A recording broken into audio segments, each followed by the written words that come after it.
Is your mentor Rohit Sengar. तो आज हम बात करने वाले हैं क्लास 10th के चैप्टर लाइट की। अब देखिए फिजिक्स का बहुत ही इंपॉर्टेंट चैप्टर है।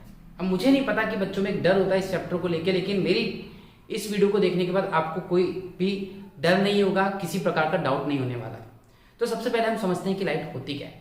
देखिए आपने 9th क्लास में पढ़ा था साउंड, ठीक है। साउंड एक नॉन मैकेनिकल वेव्स थी। तो एक्चुअल में क्या होती है, कोई भी फॉर्म ऑफ एनर्जी होती है ट्रेवल करती है इन फॉर्म ऑफ वेव्स। अब ये वेव्स क्या है?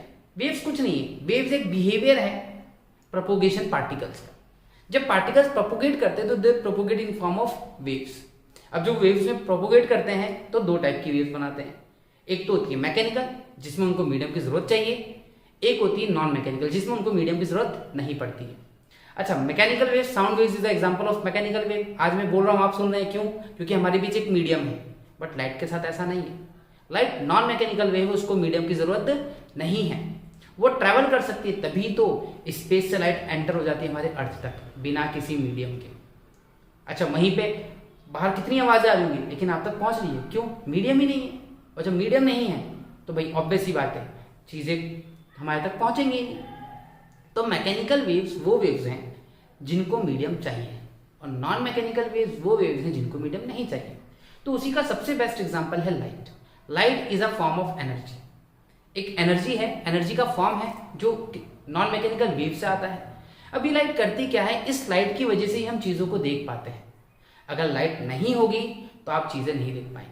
आज आप मुझे देख पा रहे हैं, क्यों? क्योंकि मेरे बॉडी के ऊपर लाइट पड़ रही है और फिर उससे रिफ्लेक्ट हो रहा है, फिर आपको दिख रहा है। तो सबसे पहले हम समझते हैं लाइट क्या है। तो देखिए लाइट क्या है। लाइट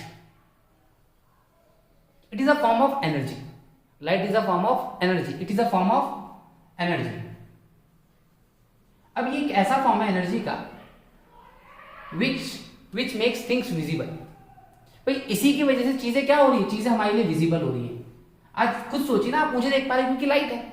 आप रूम को अंधेरा कर दीजिए, अच्छा फोन को बंद कर दीजिए। अब ये नहीं कि रूम को अंधेरा तो भी दिख पाएंगे क्योंकि फोन की लाइट आ रही है ना। और ये ऑलरेडी वीडियो रिकॉर्डेड है तो वो तो ऑब्वियस है कि आपको उसकी लाइट दिखेगी, तभी तो आप देख पाएंगे। तो लाइट एक ऐसा फॉर्म है जिसकी वजह से चीजें दिखती हैं। बिल्कुल सही। अब जब चीजें दिखेंगी तो इमेज बनेगी। इमेज बनेगी भाई, ऑब्वियस ही बात, इमेज बनेगी। अब यहां पे इमेज दो टाइप की देखने को मिलेगी आपको, एक तो रियल इमेज और एक वर्चुअल इमेज।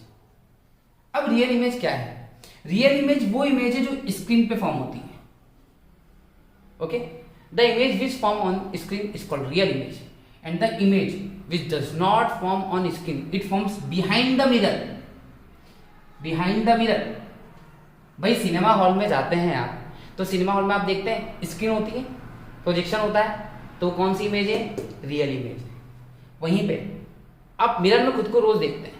आपकी गाड़ी के साइड में रियर व्यू मिरर होता है, आप रोज देख रहे हैं, वो कौन सी इमेज है? Virtual image. वर्चुअल का मतलब झूठी इमेज। एक्चुअल में इमेज का फॉर्मेशन हो नहीं रहा है, लेकिन फिर भी साइंटिफिकली आप चीजों को देख पा रहे हैं। तो बस इमेज का फॉर्मेशन होगा, लेकिन सोचने वाली बात है कि इमेज का फॉर्मेशन कब होगा और क्यों होगा। तो इसको समझने के लिए हमें समझना पड़ेगा बहुत ही ज्यादा इंपॉर्टेंट फंडा, जिसको हम कहते हैं रिफ्लेक्शन ऑफ लाइट।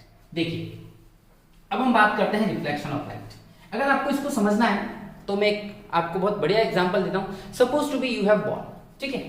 आपने एक बॉल ली, बॉल को यहां से फेंका। जैसे आप बॉल को फेंकेंगे तो ऑब्वियस सी बात है, न्यूटन के थर्ड लॉ के हिसाब से जमीन फोर्स लगाएगी, बॉल वापस से बाउंस करेगी। अच्छा, जरूरी नहीं है कि वो उसी हाइट पर अटेंड करे, हो सकता है उससे ज्यादा भी हो, उससे कम भी हो। इट डिपेंड्स कि आपने कितनी तेज फेंका है। बस दिस इज कॉल्ड बाउंसिंग। इसको कहते हैं टकराना। लाइट भी यही करती है। लाइट क्या करती है? सपोज टू बी एक मैंने यहां पे एक पॉलिश सरफेस रखी। सरफेस कैसी? पॉलिश्ड है, जिसको हम मिरर कह रहे हैं। अब लाइट यहां से आई, देखिए लाइट यहां से आई। अब जैसी लाइट आई, ये जो लाइट रेज आई है इसको हम बोलते हैं इंसिडेंट रे। तो द रे which is falling on this surface, reflecting surface, is called incident ray. ठीक। अब जैसी इंसिडेंट रे आई तो मैंने यहां पे लाइन ड्रॉ कर दी नॉर्मल। अब ये light due to this polish surface ये टकरा के चली जाएगी। इंसिडेंट ये होगी reflected. This is incident ray and this is reflected ray, and with the help of this normal ray we have drawn reflected ray. Reflected ray, and this phenomena is called reflection of light. The bouncing back of light when it strikes with the polished surface like mirror. Mirror से टकराई और वापस चली गई। अब देखिए normal और incident के बीच में एक एंगल बना है, इसको हम बोलते हैं एंगल ऑफ इंसिडेंस, ठीक। और नॉर्मल और रिफ्लेक्टेड रे के बीच में भी एक एंगल बना है जिसको हम कहते हैं एंगल ऑफ रिफ्लेक्शन। अब लगे हाथ जब हमने लॉ पढ़ लिया तो हम इसकी रूल्स की बात कर लेते हैं। भाई हमने फिनोमेना पढ़ा है तो इसके लॉस तो ऑब्वियस ही क्यों होंगे। तो सबसे पहला law, angle i is always equals to angle r. अगर लाइट 45 डिग्री पे गिरी है तो लाइट 45 डिग्री से ही वापस रिफ्लेक्ट होगी। लाइट 50 डिग्री पे गिरी है तो लाइट वापस 50 डिग्री पे रिफ्लेक्ट होगी। अच्छा अगर मैं आपसे पूछूं कि लाइट कब रिफ्लेक्ट नहीं होगी, अगर लाइट रेज 90 डिग्री पे फॉल होगी तब नहीं होगी। तो पहला लॉ क्या कहता है, angle of incidence is always equals to angle of reflection. You have to frame your own sentences, okay. मैं आपको समझा पूरा रहा हूं, अब ये नहीं कि पूरा कॉपी पेस्ट कर देना आप लोग, ठीक। एंगल ऑफ इंसिडेंस इक्वल होता है एंगल ऑफ रिफ्लेक्शन। अच्छा दूसरा लॉ क्या कहता है, दूसरा लॉ कहता है भाई इंसिडेंट रे, नॉर्मल रे और रिफ्लेक्टेड रे ये सब की सब किस पे लाई कर रही है, on a same plane at a same point, ठीक है, एट अ सेम पॉइंट। भाई इसी पॉइंट पे लाई कर रही है। अब ये पॉइंट जो कुछ नहीं है, ये क्या है, पॉइंट ऑफ कांटेक्ट है, क्योंकि यहां पे सारी लाइंस कांटेक्ट में आ रही हैं। इसी को हम कहते हैं reflection. The bouncing back of light when it strikes with a polish surface like mirror, उसी को हम कहते हैं रिफ्लेक्शन। अब रिफ्लेक्शन देखिए, जब तक रिफ्लेक्शन नहीं होगा आप चीजें देख नहीं पाएंगे। अगर आप मुझे देख रहे हैं तो ऑब्वियस है कि लाइट का आपकी आंखों में रिफ्लेक्शन हो रहा है। यही रीजन है कि अंधेरे में लाइट नहीं होती है। लाइट नहीं होने की वजह से रिफ्लेक्शन नहीं होता है, और जब रिफ्लेक्शन नहीं होता तो आपको चीजें दिखती नहीं है। अब रिफ्लेक्शन भी दो टाइप के होते हैं, एक होता है रेगुलर रिफ्लेक्शन, एक होता है इररेगुलर रिफ्लेक्शन। भाई रिफ्लेक्शन की बात कर रहे हैं, ठीक। तो एक तो हो गया रेगुलर और एक हो गया इररेगुलर। बहुत सिंपल, देखिए रेगुलर वो है जो प्लेन सरफेस में हो रहा है, suppose to be surface plane है।